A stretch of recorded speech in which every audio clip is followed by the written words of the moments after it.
মা, ও মা, কই তুমি? খিদে লেগেছে, তাড়াতাড়ি খেতে দাও। আজ খাবার রান্না করিনি বাবা। বলো কি?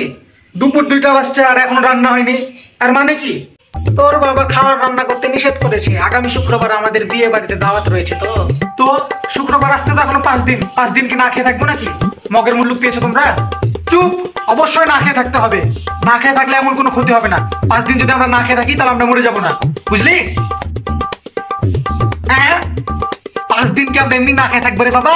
5 দিন যদি আমরা না খেয়ে থাকি তাহলে ক্ষুধার জ্বালায় আমরা হিংস্র হয়ে উঠবো। তাহলে বিয়ে বাড়িতে পেট লোড করে খেতে হবে, বুঝলি না বিষয়টা? হ্যাঁ, বুঝেছি। শোন বাবা, আমাদের সাথে ফার্স্ট শিফটে খেতে বসবি, কারণ ফার্স্ট শিফটে বেশি মাংস খাওয়া যাবে। সেকেন্ড থার্ড শিফটে মাংসের বদলে হাড় চাপাতে হবে কিন্তু।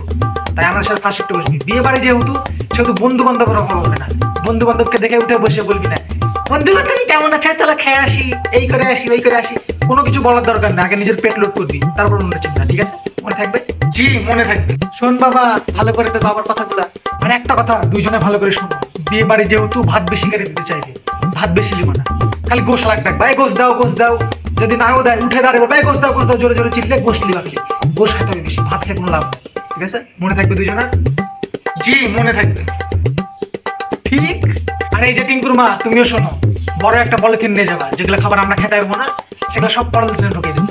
পলিথিনে ঢুকিয়ে চুপ করলে চলে আসবা, যাতে করে সেগুলো আমরা গরম করে 5 দিন খেতে পারি। ঠিক আছে? জি আচ্ছা। এই তো গুড ফ্যামিলি।